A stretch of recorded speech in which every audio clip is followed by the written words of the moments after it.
Hello and welcome to the vlog, and it's Thursday, and yes, I am starting my weekly vlog on Thursday because, well, on Monday and Tuesday I was just, trying to enjoy my last days there, and then Wednesday was kind of crazy because we were traveling back from holiday and we got home at 11 something p.m. So I was obviously not gonna film at 11 p.m. yesterday because I was feeling dead. So yes, we are starting on a Thursday, and honestly, I have never been so sad to be home because I am a homebody. I don't like leaving the house ever. And usually when I'm on holiday, we go for a week, and when we get to day 5 or 6, I'm already I'm done. I'm ready to be home. And there were only 2 times in my life where that didn't happen, and that was when we went to Jamaica it was either 2018 or 2019, and this year in Boa Vista, because I loved it so much. I literally did not want to leave ever. So I'm sad. I had a lot of fun, but now I'm depressed. I mean, obviously, the place was really beautiful, and the sea was amazing, and the pool and all the activities and everything was great. But I think what made it even better was that everyone was so nice. Literally every single person you would talk to was so nice. And yeah, I am sad to be home. Also because I'm a completely different person when I go on holiday. If I go on holiday, I transform into a person who's sort of social, I guess, because if I'm here at home, I barely talk to the people that I know. And if I'm on holiday, I will literally talk to people that I don't know. And I don't recognize myself. And now that I'm back home, I'm probably gonna get back into my cocoon and never talk to anyone ever again. Also, I never tan, ever, because I'm literally as pale as paper, and all I do is burn and get very red. And I did burn a little, but I also tanned. And again, there were only 2 times in my life when I tanned. And they were both in Cape Verde. So, maybe I should just move there. Of course, there's the downside of my freckles, also coming out because I hate my freckles. But you win some, you lose some, I guess. Also, I don't know if you can tell in the camera because it's almost healed, but it's kind of matching my birthmark now. But I got a bruise because of playing polo. And also, on the last day, I was elbowed in the face and almost drowned. So that is an extreme sport. But also, it was very fun. We literally played every single day, except for the day when we went to, on a trip around the island. But yeah, if I had continued there, I would need to take a break for a few days because I was literally dead, exhausted. But anyway, moving on, I got a little further on the Fall of Babel. I am almost done, and yes, I have my hotel wristband as a bookmark. Also, I was there with my mom asking for a drink at the bar, and the lady at the bar was looking at me you don't look like an adult to me, but you do have the wristband of the adults, so okay. And then when we were on the plane back, the flight attendant was also looking at me you don't look like an adult to me. And that always happens. No one ever thinks I'm an adult. And I've been an adult for 5 years. I am 23. So when will I start looking like an adult? But anyway, I was saying, I'm almost done, and I am gonna finish it either today or tonight because I need to film the video for it tomorrow. And then I am still in the exact same spot I was for Crossroads of Twilight, but I also need to get this one read. And once again, I have been saying the title of this book for 3 videos now, but I'm gonna start the recovery agent at some point. And yeah, I think that is all I have to say right now. I feel like I have been talking for 5 years, and I will now leave you with the footage I got from Monday to Wednesday, still from the holiday, and then whatever happens until Sunday. And honestly, I'm not sure a lot is gonna happen because I just want to sleep. So yeah, welcome to the vlog, and let's get some reading done.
Hello, so it's Monday and I am filming this on Monday because I usually read at night.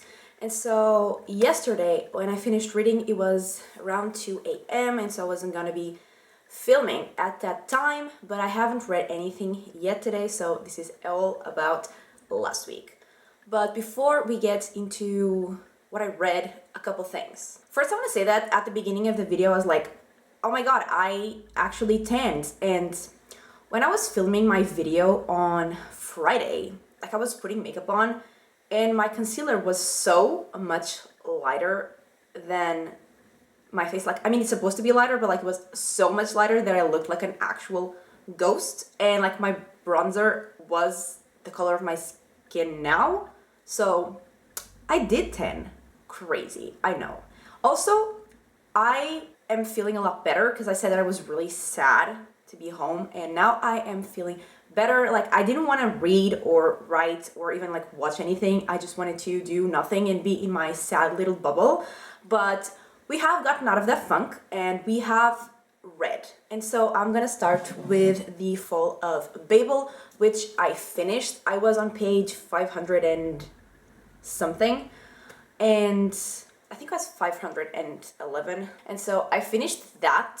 I loved it, and I don't think that's like the general consensus because this is the lowest rated book of the series, which I don't agree with. Like, it still has a good rating, but it's the lowest, and for me it was the best alongside The Hot King, which was the third in the series. So yeah, I don't agree with that. I actually really loved this book. In the part that I read this week, we got a lot of answers, but like the ending was open, I'll say that. So if you don't like open endings, you might not like this, even though I usually don't like open endings. And I love this. And so like I was saying, we got a bunch of answers, not to everything, but we got a lot of them, and we got a lot of action. And the ending kind of made me sad because like it was definitely, like it was an open ending, it was definitely not a happy ending. A lot of our characters were not happy with how it ended, but like I said, I actually did enjoy it, and I really liked everything that led up to it.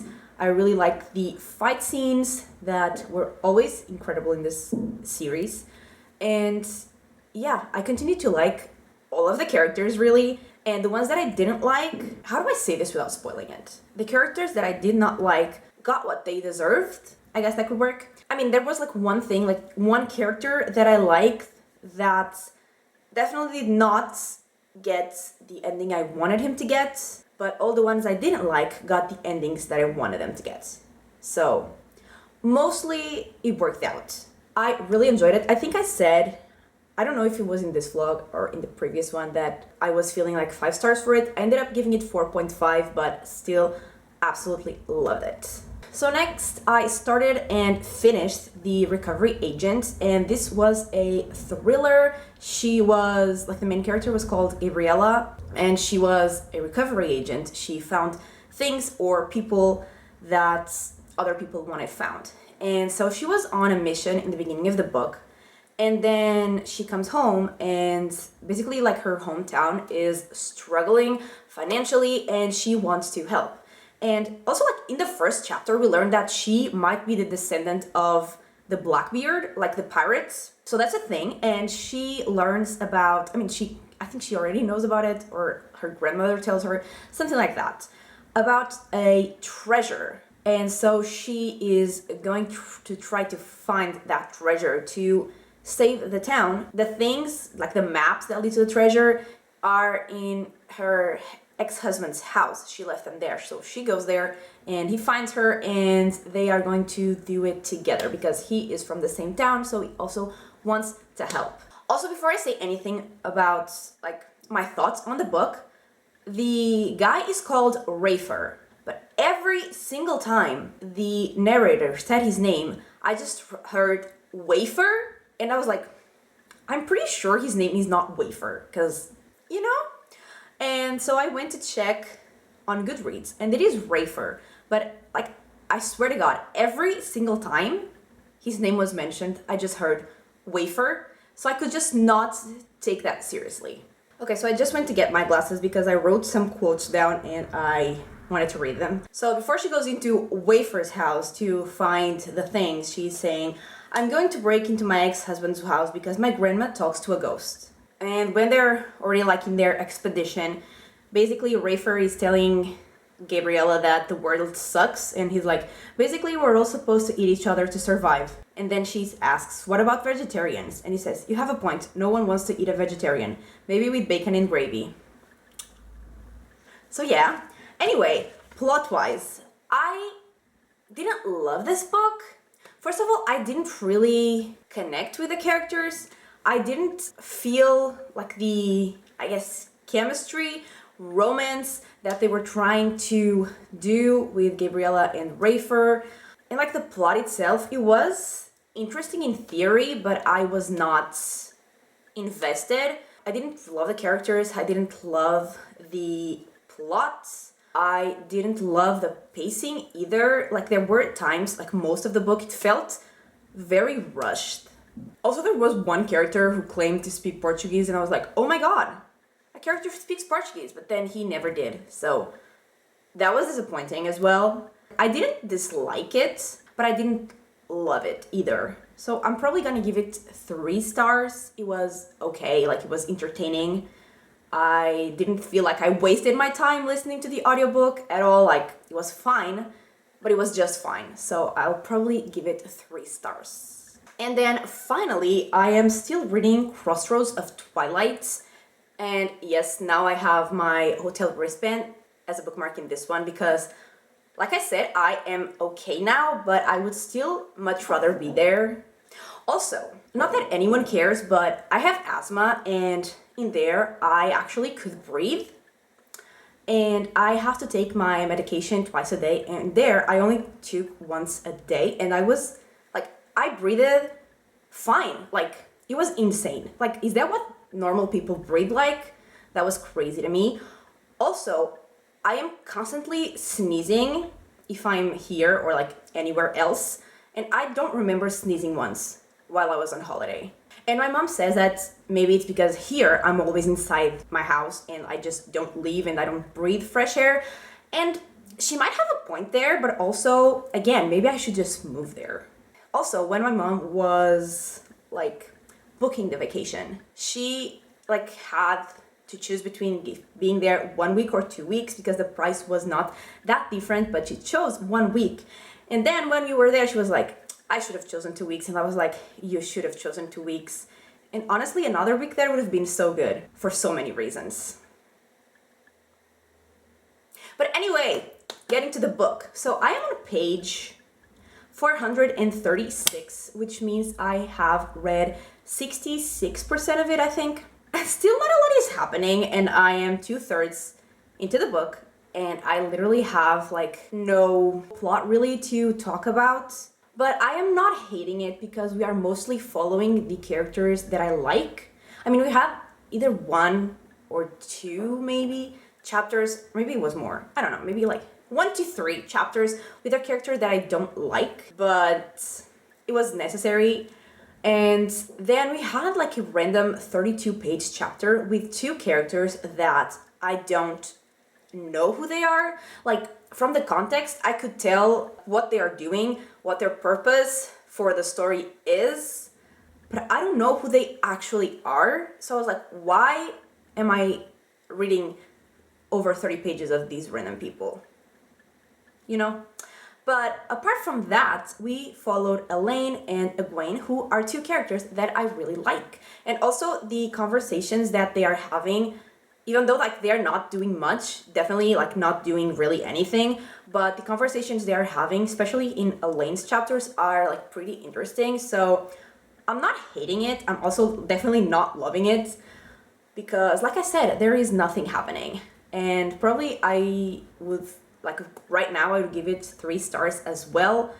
And yeah, also like I have 5 pink tabs, which are things that I find interesting or funny, but not like incredibly relevant to the plot. Then we have a green tab, which is things that make me angry, because there was a guy that was being like so disgusting.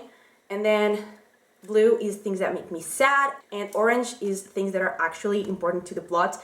And even this is like, it might be important to the overall plot line of the whole series, but not really to the plot of this book, because like I said, this book really has no plot. So yeah, that's what's happening. But let's just wrap up everything that I read. So I read from page 511 to page 636 of The Fall of Babel, which was 125 pages. Then I read from page 222 to page 436 of Crossroads of Twilight, so that was 214 pages.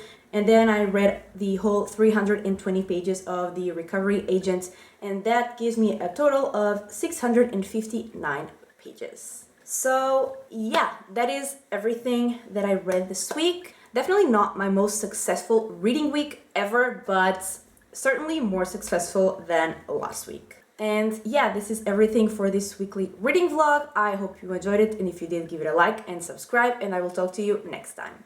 Bye!